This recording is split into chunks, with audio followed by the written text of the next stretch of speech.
morning. My name is Sarah Grant, and this presentation is about minimizing barrier to effective assessment. I really want to focus that today's professional development is not about what you should have done.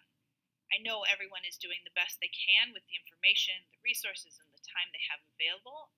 I also know we've all missed opportunities. Everybody's gotten a test back and thought, shoot.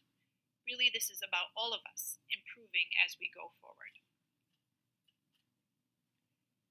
I also want to emphasize that this is not about creating an easy version of a difficult test. In fact, accommodation and modification are about having really high standards for all students, but trying to minimize filters or barriers that maybe don't let you access what students know. We can only measure what they demonstrate for us, so we want the best demonstration that we can get from them. And also, just because a student doesn't have a flag doesn't necessarily mean they'll never need accommodation or modification. You're a professional. You get to make professional decisions about who needs support in their assessment. So first, let's talk about assessment design. Most of these are just going to be general reminders, but we all need them sometimes. Assessment tasks should match learning tasks as much as possible. We all have very large classes, and sometimes the correcting load is daunting. So there are times where multiple choice and matching tasks that aren't necessarily part of our instruction become part of our assessments.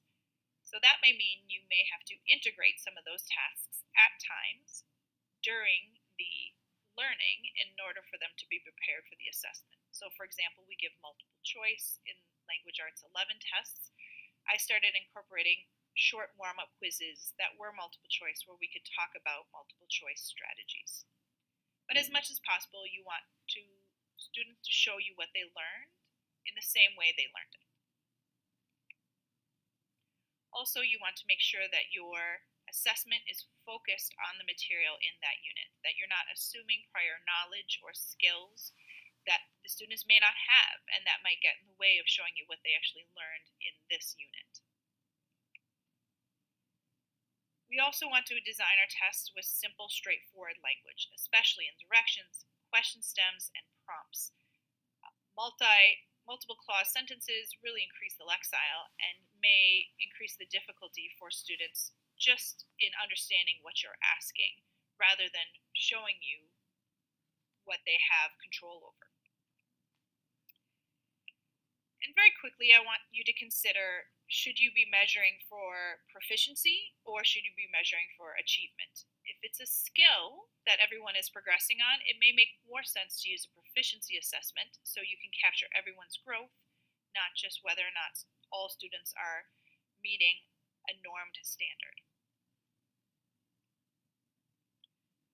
Once the assessment is designed, you need to think about formatting if it's a physical assessment.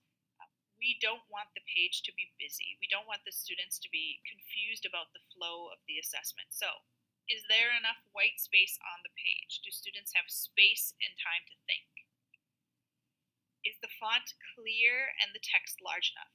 Some of our EL students are learning our alphabet, so we don't want to use a font that may impede that. If you're using images, do they need labels or captions? This is one of the text strategies we teach students. Read the caption to help understand the picture. So if you're using a picture on the test, you may need a label and a caption. And though the task should be familiar, we do want directions clearly indicated.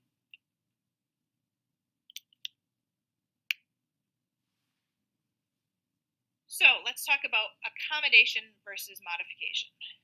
Real world, we switch between these terms in conversation, but there are differences between them. Accommodations do not change the assessment, but they change the conditions in which the assessment is given. So, for example, standardized tests like the MCA, the access test, the ACT, they all have accommodations that are allowed for students with IEPs or 504s or EL status, but the tests themselves are not changed. Just a reminder, IEP and 504 testing accommodations are statute. You have to talk to the case manager if you're having trouble providing those accommodations. Modifications are when the assessments are written or rewritten to measure the same standard, skill, or content, but the items or tasks have been changed appropriately to match students' circumstances. So, standardized tests that come with modified versions include the MTAS or the alternate access. They're still measuring the same content, but the tests themselves look very, very different, actually. So the question might be emerging now, how do I know when to modify or when to accommodate? So IEPs and 504s, the accommodations are mandated, just always use them. Otherwise, I would say pragmatic considerations are key. Do you have time to rewrite the test, or do you just need to offer multiple parts of a test instead? Another big factor, though, is to be consistent. You don't want students trying to figure out what is expected of them on any given test. So as much as possible, being consistent with the strategy is important for them. So this is a list of questions we're going to think about when we are considering whether we're going to accommodate or we're going to modify on a given assessment. One of the first questions to consider is there enough time for all the students to finish the assessment? And there may not be. So you may consider accommodating, offering extended time, and one way to work with that is to split the test into sections, which are offered sequentially, so you don't have to worry about them going back and looking up the information on a partially completed test. It is also, if you have time, great to modify the test. You can reduce the number of items, especially if you have multiple items assessing the same standard. You can decrease the length of the requirement for answers. If there's multiple choice, you can reduce the number of answer choices just to reduce the amount of time it takes to read them. And if there's matching, you can create smaller groups so all of their good elimination strategies can be accomplished more quickly. This is an example of a modified test from our Scarlet Letter unit. You can see all I've done is gray out one of the multiple choice options. I didn't actually get rid of it in case it helped the student, but I wanted them to have one less that they had to read in order to answer the question. This was another simple modification. This is a matching activity. For the modified version, I just took the list of 7 and broke it up into a list of 3 and 4.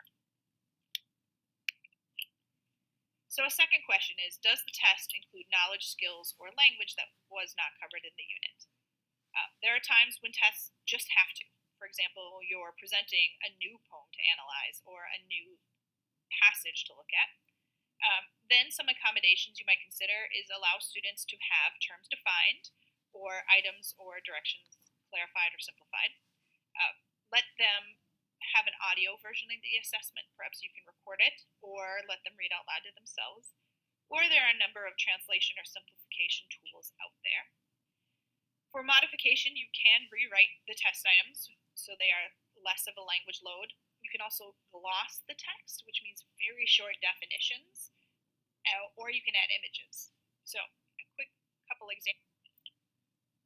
This is a resource that came to me via Miss Call. Thank you. It is a website called Rewordify, which will take existing text and basically gloss it for you. This is from, again, our Scarlet Letter test. This was a passage that the students had read before, but we were asking them to analyze again on the test. And some of the terms that I thought might trip students up, I just gave a quick definition directly after. Another question is, does the assessment rely too much on working memory? Working memory can be very problematic for students who have had traumatic events in the past. For EL students, long-term, bilingualism improves working memory, but in the short term, when they're really thinking in one language and producing in another, working memory can be challenging. So simple accommodations are to allow access to a source text or a memory support organizer. You can also section off the assessment and allow them to review between taking the sections. Modifications are to just include the source text as part of the assessment, to include a word bank or even a glossary, or to minimize or even eliminate memory-based questions. So this is a no teacher work accommodation. I had a student who had a concussion who was having memory issues. I allowed her to write some notes on one side of an index card before a test, and I just checked it before she took the test. This is actually an example of two modifications that I did for the same task. The first task was fill in the blank, and it was working from memory.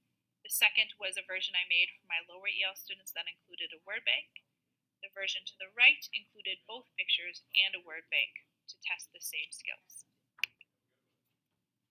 Another consideration is, are the students using one modality to show what they learned in another? And really, we do this all the time. So, are they using writing to show you what they learned while they were reading? Or are they reading to show you what they learned primarily through discussion and lecture in class? Which again, we do all the time, but one accommodation is to allow students to give you their answer in the same modality. So if you have been talking through discussion in class, you can allow students to come and talk through their answers to you as well. Again, if you are moving to reading from a discussion format, you might consider having an audio version of the assessment or work with someone who can read them or let them read out loud.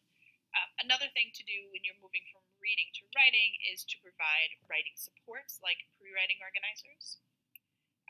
A modification option would be to rewrite items to include nonverbal answers. Sometimes you can do that. Or you can include answer stems. So this is an example of providing support for a writing task, which is actually measuring reading. So you can see this is pretty much a skeleton of an answer to which the students add their content. The final question I want to talk about are barriers to performance assessments. Performance assessments are great. Things like debates, discussions, simulations often give students with some academic challenges a chance to shine. However, they sometimes also require accommodation or modification. Some easy accommodations are to allow students to work from prepared material instead of spontaneously or extemporaneously, or to give students more scripted roles. For example, I used to do a trial of the British Empire and would let my students with some lower levels do direct questioning as opposed to cross-questioning. Some easy modifications are to allow them to video and edit the performance for later, or just to let them reduce the size of the audience, maybe not perform in front of so many people to lower effective filters. This is an example of how I've done accommodation for a performance assessment. I did a pre-writing the day before, then during the assessment I allowed some students to read from their pre-writing as opposed to extemporaneously speaking.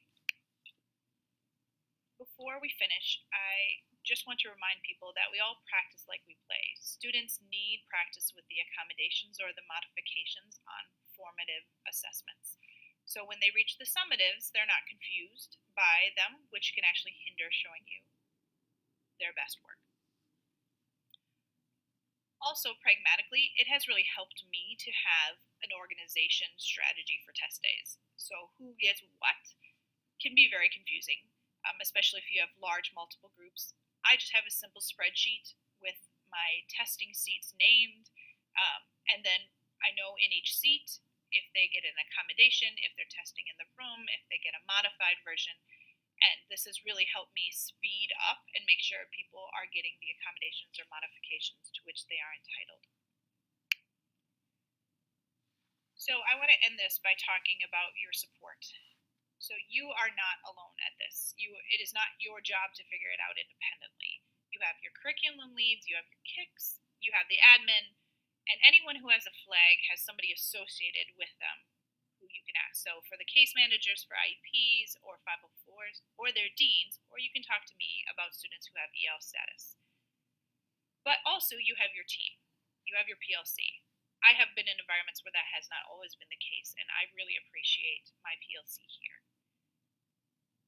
And that is the group with whom you'll be working directly after this. So thank you for your time. I'm going to release you to them, and I hope your day is productive.